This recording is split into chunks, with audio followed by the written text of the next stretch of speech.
ಪ್ರಭು ಯೇಸುವಿನಲ್ಲಿ ಅನುಗ್ರಹಿತರಾದ ಪ್ರಿಯರೇ, ಪುನಃ ಒಂದು ಸಲ ದೇವರ ವಾಕ್ಯವನ್ನು ಆಲಿಸಲು ಪ್ರಾರ್ಥಿಸಲು ಸ್ವರ್ಗದ ದೇವರು ನಮಗೆ ಅವಕಾಶವನ್ನು, ಆಯಸ್ಸನ್ನು, ಆರೋಗ್ಯವನ್ನು ನೀಡಿದ್ದಕ್ಕಾಗಿ ದೇವರಿಗೆ ಕೃತಜ್ಞತೆಯನ್ನು ಸಲ್ಲಿಸೋಣ.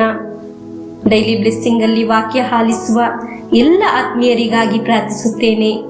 ಎಲ್ಲರೂ ವಾಕ್ಯವನ್ನು ಆಲಿಸಿ ಸ್ವೀಕರಿಸುತ್ತಿದ್ದಾರೆ. ಕೆಲವರು ಆಶ್ಚರ್ಯದಿಂದ ಹೇಳುತ್ತಿದ್ದಾರೆ, ಮಲಯಾಳಂ ಕನ್ನಡದಲ್ಲಿ ಲಕ್ಷಗಟ್ಟಲೆ ವ್ಯಕ್ತಿಗಳು ವಾಕ್ಯವನ್ನು ಸ್ವೀಕರಿಸುತ್ತಿದ್ದಾರೆ ಎಂದು. ಅದರ ಉತ್ತರ, ದೇವರು ತನ್ನ ವಾಕ್ಯದೊಂದಿಗೆ ನಮ್ಮೊಂದಿಗೆ ಇರುವವರು ಆಗಿದ್ದಾರೆ. ಒಂದೊಂದು ವ್ಯಕ್ತಿಗಳು, ಕುಟುಂಬದವರು, ತಂದೆ ತಾಯಿಯರು, ಮಕ್ಕಳು, ಯುವಕ ಯುವತಿಯರು ದೇವರ ನಿಯೋಗದಲ್ಲಿ ಈ ಡೈಲಿ ಬ್ಲೆಸ್ಸಿಂಗ್ ಅಲ್ಲಿ ತಮ್ಮ ನಿಯೋಗವನ್ನು ಸಮರ್ಪಿಸಿ ಪ್ರಾರ್ಥಿಸುತ್ತಿದ್ದಾರೆ. ಜೀವನದ ವಿಭಿನ್ನ ಸಮಯದಲ್ಲಿ ಅದು ಶ್ರದ್ಧೆಯಿಂದ ಆಲಿಸುವುದು, ಅದನ್ನು ಕಳಿಸಿಕೊಡುವುದು ದೇವರು ನೇಮಿಸಿದವರು ಆಗಿದ್ದಾರೆ. ಒಂದು ದಿನವಲ್ಲ, 10 ದಿನವಲ್ಲ, ಪ್ರತಿನಿತ್ಯ ಮಾಡಬೇಕಾದರೆ ದೇವರು ನೇಮಿಸಿದ್ದಕ್ಕಾಗಿ ಆಗಿದೆ. ಹಲ್ಲೆಲೂಯಾ. ಈ ವಾಕ್ಯದಿಂದ ಅನೇಕ ವ್ಯಕ್ತಿಗಳು ಜೀವನದಲ್ಲಿ ಸಮಾಧಾನವನ್ನು ಅನುಭವಿಸುತ್ತಿದ್ದಾರೆ, ನಿರೀಕ್ಷೆಯನ್ನು ಅನುಭವಿಸುತ್ತಿದ್ದಾರೆ. ಅದಕ್ಕೆಲ್ಲ ದೇವರು ನಮ್ಮಿಂದ ಈ ವಾಕ್ಯ ಕೊಡಿಸಿಕೊಡುವುದರಿಂದ ನಮ್ಮನ್ನು ಅನುಗ್ರಹಿಸುತ್ತಿದ್ದಾರೆ. ನಿರೀಕ್ಷೆಯಿಂದ ದೇವರ ವಾಕ್ಯಕ್ಕೆ ಪ್ರವೇಶಿಸೋಣ. ಇಂದಿನ ವಾಕ್ಯ ಆದಿಕಾಂಡ 21ನೇ ಅಧ್ಯಾಯ 14ರಿಂದ 19ರವರೆಗೆ ವಾಕ್ಯವನ್ನು ಆಲಿಸೋಣ. ಮಾರನೆಯ ದಿನ ಬೆಳಗ್ಗೆ ಅಬ್ರಹಾಮನು ಆಗರಳಿಗೆ ಬುತ್ತಿಯನ್ನು, ನೀರಿನ ತಿತ್ತಿಯನ್ನು ಕೊಟ್ಟು ಹೆಗಲ ಮೇಲೆ ಮಗುವನ್ನು ಕೂರಿಸಿ ಕಳಿಸಿಬಿಟ್ಟನು. ಅವಳು ಹೊರಟು ಬೆರ್ಷಬದ ಕಾಡಿನಲ್ಲಿ ಅಲೆಯುತ್ತಿದ್ದಳು. ತಿತ್ತಿಯಲ್ಲಿದ್ದ ನೀರು ಮುಗಿದು ಹೋಯಿತು. ಮಗು ಸಾಯುವುದನ್ನು ನಾನು ನೋಡಲಾರೆ ಎಂದುಕೊಂಡು ಅವಳು ಆ ಮಗುವನ್ನು ಒಂದು ಗಿಡದ ನೆರಳಿನಲ್ಲಿ ಬಿಟ್ಟು ಒಂದು ಬಾಣವನ್ನು ಎಸೆಯುವಷ್ಟು ದೂರ ಹೋಗಿ ಕುಳಿತುಕೊಂಡು ಗಟ್ಟಿಯಾಗಿ ಅತ್ತಳು. ಇತ್ತ ಆ ಹುಡುಗನ ಕೂಗು ದೇವರಿಗೆ ಕೇಳಿಸಿತು.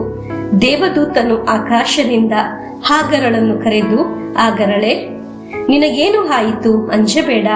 ಆ ಹುಡುಗನು ಬಿದ್ದು ಇರುವ ಸ್ಥಳದಿಂದಲೇ ಅವನ ಕೂಗು ದೇವರನ್ನು ಮುಟ್ಟಿತು. ನೀನೆದ್ದು ಹೋಗಿ ಅವನನ್ನು ಎತ್ತಿಕೋ, ಅವನನ್ನು ಕೈ ಬಿಡಬೇಡ, ಅವನಿಂದ ಒಂದು ದೊಡ್ಡ ರಾಷ್ಟ್ರ ಉತ್ಪತ್ತಿಯಾಗುವಂತೆ ಮಾಡುತ್ತೇನೆ ಎಂದು ಹೇಳಿದನು. ಇದಲ್ಲದೆ ದೇವರು ಅವಳ ಕಣ್ಣನ್ನು ತೆರೆದರು. ನೀರಿನ ಬಾವಿಯೊಂದು ಅವಳಿಗೆ ಕಾಣಿಸಿತು.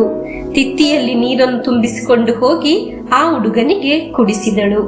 ಪ್ರಿಯರೇ, ಈ ವಾಕ್ಯವನ್ನು ನಾವು ಅನೇಕ ಸಲ ಆಲಿಸಿದ್ದೀವಿ.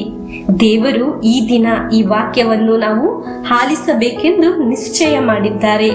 ಸಂಕಟಗಳಲ್ಲಿ ಮನಸ್ಸನ್ನು ತಿಳಿಯುವ ದೇವರಾಗಿದ್ದಾರೆ. ಮನೋವೇದನೆಯಲ್ಲಿ ಮನಸ್ಸು ಕುಗ್ಗಿದವರು ಇದ್ದಾರೆ.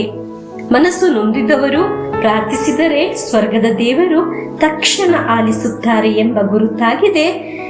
ಪ್ರಾರ್ಥಿಸಿದ ತಕ್ಷಣ ಉತ್ತರ ಸಿಗುತ್ತದೆ ಎಂದು ನಾವು ವಾಕ್ಯದಲ್ಲಿ ಆಲಿಸಿದ್ದು. ಪ್ರಿಯರೇ, ನೀವು ನೋವನ್ನು ಅನುಭವಿಸುವ ವ್ಯಕ್ತಿಯಾಗಿದ್ದೀರಾ? ನಿಮ್ಮ ಪ್ರಾರ್ಥನೆಯಲ್ಲಿ, ನೋವಿನಲ್ಲಿ ತಕ್ಷಣ ದೇವರು ಸ್ಪಂದಿಸುತ್ತಾರೆ. ಇಂದಿನ ವಾಕ್ಯದಲ್ಲಿ ನಾವು ಆಲಿಸಿದ್ದು ಇದಾಗಿದೆ. ಪ್ರಾರ್ಥಿಸಿದ ಸ್ಥಳದಲ್ಲಿ ಆಗಿದೆ. ದೇವರು ಒಂದು ಬಾವಿಯನ್ನು ತೆಗೆದಿದ್ದು ಇನ್ನು ಒಂದೂ ನಡೆಯುವುದಿಲ್ಲ ಎಂದ ಸ್ಥಳದಲ್ಲಿ ದೇವರು ಒಂದು ಅದ್ಭುತ ಮಾಡಿದ್ದು. ನೀವು ಪ್ರಾರ್ಥಿಸುವಾಗ ಒಂದು ಸಮಯ ಅನಿಸಿರಬಹುದು, ಇನ್ನು ಪ್ರಾರ್ಥಿಸಿ ಪ್ರಯೋಜನವಿಲ್ಲ, ಇನ್ನು ಏನು ನಡೆಯುತ್ತದೆ ಎಂದು. ಹೀಗೆಯೇ ನೀವು ಯೋಚಿಸುವುದು. ಪ್ರಿಯರೇ, ಒಮ್ಮೆಯೂ ಯೋಚಿಸದ ಸ್ಥಳದಲ್ಲಿ ದೇವರು ಅದ್ಭುತ ಮಾಡುತ್ತಾರೆ. ಅದು ನಮ್ಮ ಉಳಿತಿಗೂ ಅನುಗ್ರಹಕ್ಕೂ ಕಾರಣವಾಗುತ್ತದೆ. ಕಣ್ಣೀರಿನಿಂದ ಪ್ರಾರ್ಥಿಸುವಾಗ ಒಂದು ಅದ್ಭುತ ಸಂಭವಿಸುತ್ತದೆ. ಜೀವನದಲ್ಲಿ ಅನುಗ್ರಹಗಳು ಬರುವುದು ಕಾಣಲು ಸಾಧ್ಯವಾಗಲಿ. ಈ ವಾಕ್ಯ ಆಲಿಸುವಾಗ ಸಾಧಾರಣವಾಗಿ ನೋಡಬೇಡಿ, ಕಾರಣ ಇದು ದೇವರ ವಾಕ್ಯವಾಗಿದೆ. ಅದು ನಮ್ಮ ಜೀವನದಲ್ಲಿ ಅನುಗ್ರಹದ ಮಳೆಯನ್ನು ಸುರಿಯುತ್ತದೆ.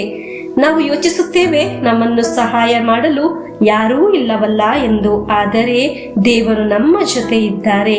ನಮಗೆ ಪ್ರಾರ್ಥಿಸೋಣ.